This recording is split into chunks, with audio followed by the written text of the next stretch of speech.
Hello everyone. Today I am going to tell you about the newly appointed Army Chief, Lieutenant General Manoj Pandey, and about his organization called Corps of Engineers from where he has come.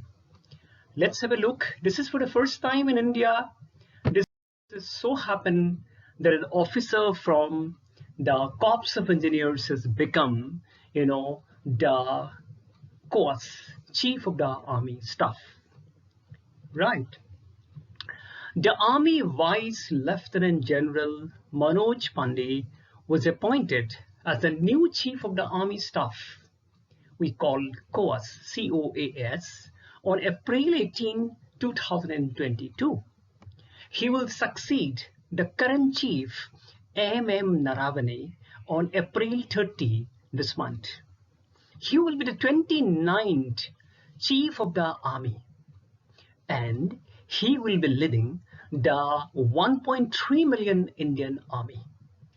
It's a great army.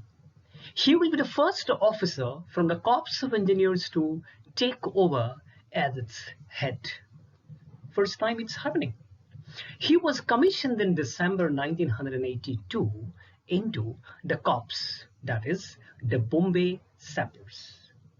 He took over as the vice chief on February 1st, and prior to that, he was the general officer commanding in chief Eastern Command. The motto of the Corps of Engineers, let me tell you, is Sarvatra. What does it mean? It means ubique. I mean everywhere, right? The Corps of Engineers Day is also celebrated every year on November 18. In 2021, I mean last year, the 241st Corps of Engineers Day was celebrated in this country. Now, let's look at the background of Corps of Engineers. What was it? How it evolved over time? The Corps of Engineers is one of the oldest arms of the Indian Army. The earliest existing subunit of the Corps, that is 18 Field Company, was formed in 1777, right? When East India Company was ruling this country, most of the parts of our country. The origin of the Corps dates back to 1780, when the two regular pioneer companies of the Madras Sappers were raised. That is how it all began. Later, the group of Madras, Bengal, and Bombay Sappers were formed in their respective presidencies. On November 18, 1932, all of them, I mean all the three, Madras, Bengal and Bombay, were merged to form the Corps of Engineers. That is what we see today. The Corps has four branches as of today: Combat Engineers, Military Engineering Service, that is called MES, Border Roads Organization, that is BRO, and Military Survey. The College of Military Engineering in Pune is the central technical and tactical training institute for the Corps of Engineers. Now next, what does the Corps of Engineers do? During war, the combat engineering provide mobility to our forces by constructing bridges, tracks and helipads.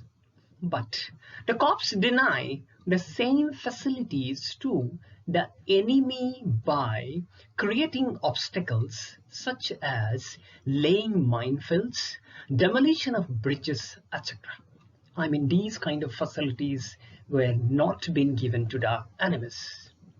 General P.S. Bhagat remains the first Indian officer to have won Victoria Cross in the Second World War. Now, after independence, during operations in Kashmir, Major R.R. Rani was awarded the Paramveer Chakra for making a passage through enemy minefields while crawling in front of a tank. Imagine how brave he was.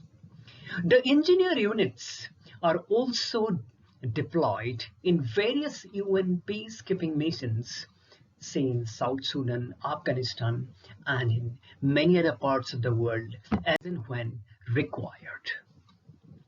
Now look at your work profile, in brief, about all the four branches of the Corps of Engineers.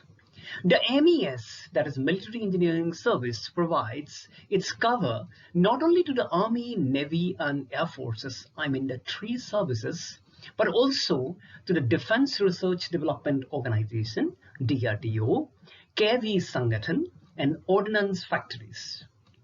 Next, the BRO, that is Border Roads Organization, constructs national highways, airfields, bridges, and buildings across the country. Now, their construction projects in inaccessible terrains in the Himalayas, northeastern states, and in Rajasthan have directly contributed to the economic development of our nation. See, in peacetime, the Corps offer help to civil administration during natural calamities like floods, earthquakes. That is what we all have seen throughout all these decades.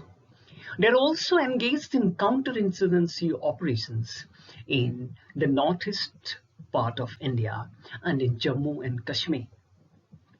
Now, what we see is that they carry on multifarious activities both during war and in peace.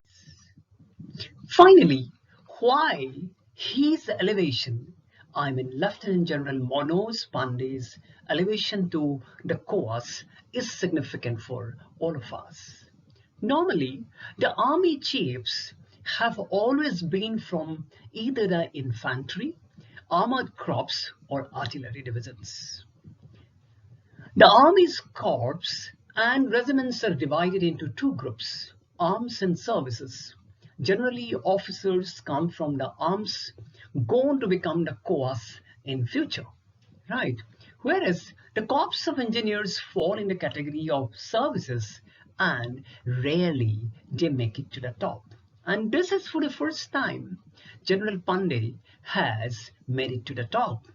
Apart from him, another officer called Lieutenant General Yogendra Dimbre is GOC-NC of the Army's Central Command today. Who knows? One fine day, he might also take over as the course. So, why I have told you about Corps of Engineers? Because it is an organization very few of us know.